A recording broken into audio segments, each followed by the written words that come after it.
What's up, Central students? This is Mr. Lang. We just wanted to let you know that Aurora Public Schools has changed our safety and security protocols. We're going to show you a short video on what those new protocols are, as well as the terminology around them. It's very important that you pay attention and watch this video so you know what the new terminology is. And after the video is over, if you have any questions, please ask your teacher or come see me with any questions you may have. Thank you, and again, appreciate your time. Hi, I'm Kevin Childs, Director of Safety and Security for Aurora Public Schools. I'm here to tell you about the district's updated emergency response protocol. It's considered best practice statewide and called the SRP, or Standard Response Protocol. We're making this update so that we can more accurately and efficiently respond to various situations that may come up during a school day. This Standard Response Protocol has 5 main emergency actions. Each of the actions has an icon, terminology, and clear directions. Now let's break down each of those protocol actions. The first directive is new for our district. It's called Hold. This means staff should clear the halls, close the doors, hold in your classrooms or area, and account for students. If you are outside during a hold, you should remain outside unless directed otherwise by administration.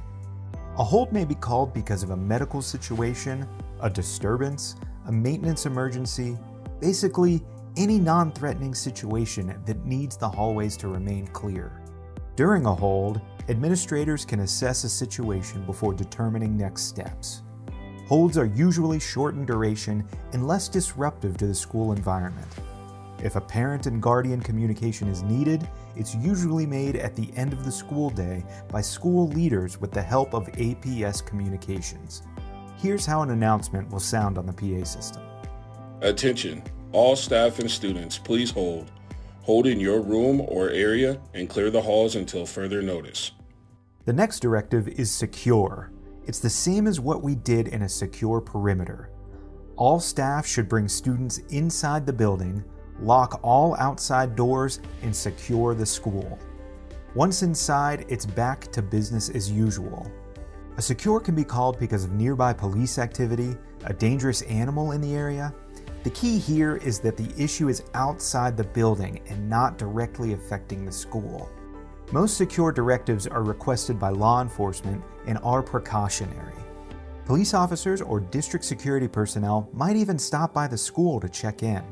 Most of the time, a secure is shared between staff through radio, cell phone, or email instead of a PA announcement to the entire school, especially with elementary grades.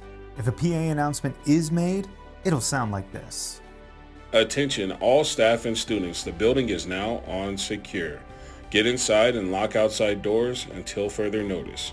Again, if a message to parents and guardians is needed, it will typically happen at the end of the school day with the help of APS communications. The next directive is lockdown. This still means exactly what we've always trained for: locks, lights, and out of sight. Immediately get to a secure location, lock all interior doors, turn off the lights, and move out of sight of hallways, doors, and windows. It's critical to act quickly and deliberately. While extremely rare, a lockdown is initiated when there is a threat inside the building or just outside of it.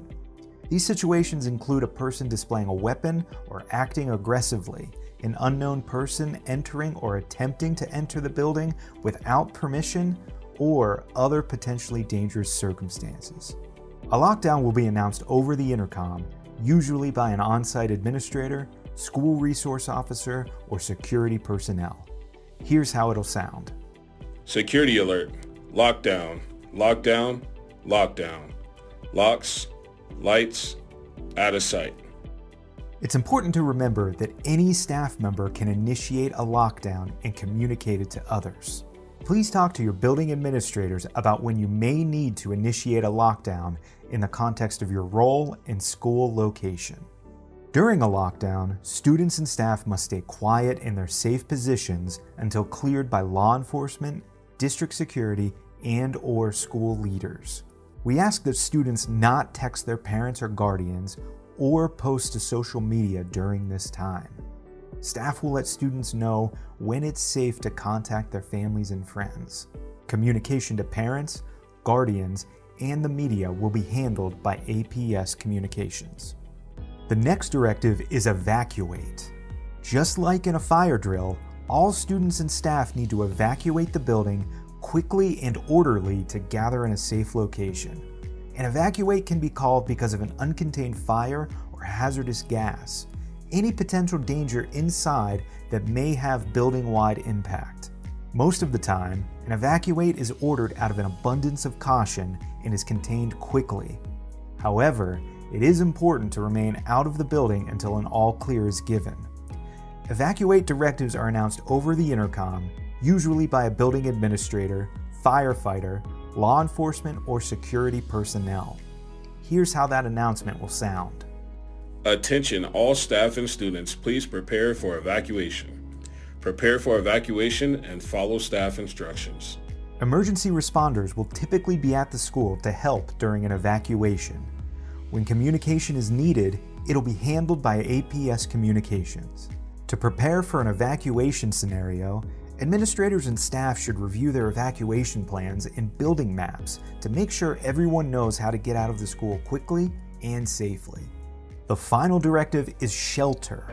A shelter is most commonly called due to severe weather, but it can also be used during a hazardous material spill nearby. Because of this, your instructions will depend on the specific hazard. For example, during a tornado warning, you might be directed to the lower level of the building, but in a flash flood warning, you might be directed to the higher levels. It's extremely important that all staff and students know the appropriate shelter locations in their building. When a communication is needed, it will be handled by APS Communications. Here's how a shelter announcement will sound on the PA system. Attention, all staff and students, please move to your shelter locations. Move to your shelter locations immediately and follow staff instructions. And that's the standard response protocol. Hold, secure, lockdown, evacuate, and shelter. I hope you have a better understanding of how simple and easy these 5 actions are.